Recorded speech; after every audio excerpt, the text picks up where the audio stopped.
Awesome, Ed. Thank you very much. Our next speaker is a cunning linguist and a master debater, Mr. Andy Cox.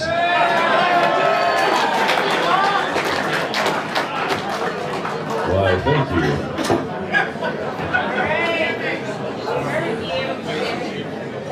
I look around today and I see a lot of old faces. I want to start with a little story that Steve relayed to me about someone that people have brought up earlier tonight, Coach John Wooden. Steve was in Coach John Wooden's niece? They're right there. Oh. Granddaughter's wedding. So you guys know the story already, but Steve was an usher in the wedding. And was standing up, and there was a ring bearer. Huh? The best man, sorry. He was the best man in the wedding. Standing up.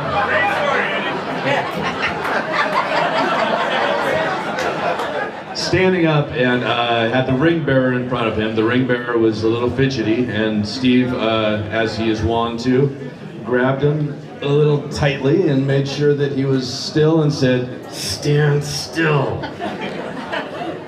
The whole time, Coach Wooden was staring at Steve, and Steve was thinking in his head, "Holy shit." I'm grabbing his, oh my God. At the end of everything, he talked to Coach, and Coach came up to him and said, "You know what, son? I think you'd make a great coach one day." And I know Steve loves that story. He's told it many times. I've known Steve since the summer of 1989. Steve taught me what water polo was.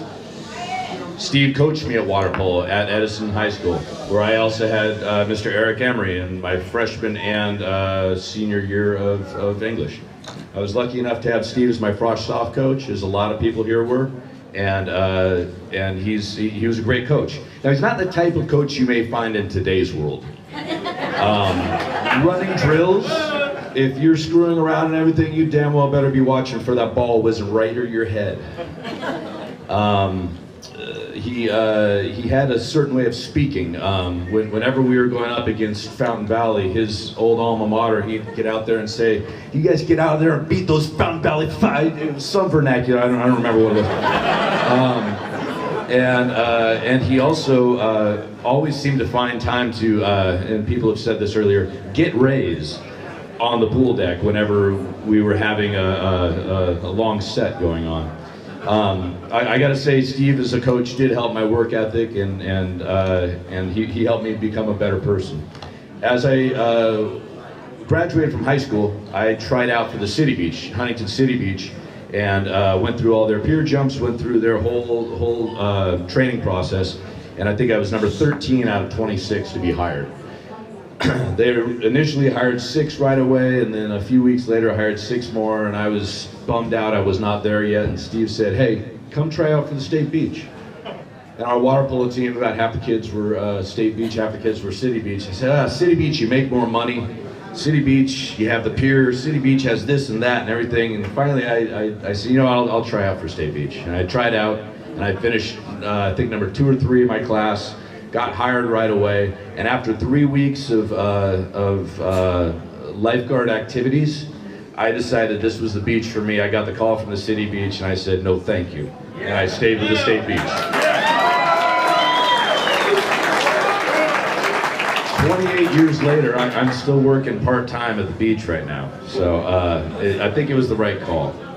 And it turns out the state guards do pier jumps, just not in uniform.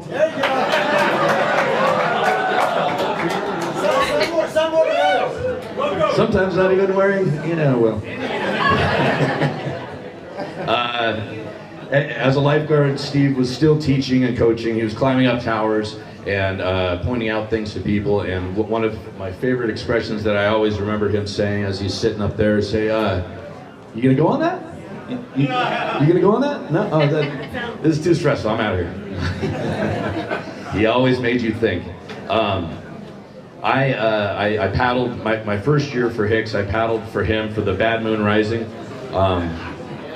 one of 3 extracurricular events that.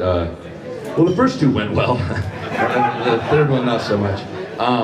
But I just remember Steve trying to lead him in a straight line, and again, he was coaching me constantly. Fucking go straight. We got there and around, and yeah, it all went well. But I'm pretty sure he still blames me for not finishing first. Eventually, he became a permanent lifeguard and a fixture as a group leader. His competitiveness always shined through. As a group leader, our two groups would have 3 competitions a year: softball, bowling, and water polo. Some of those competitions with all the lifeguards caused friends not to be friends for a while, but everyone's cool now.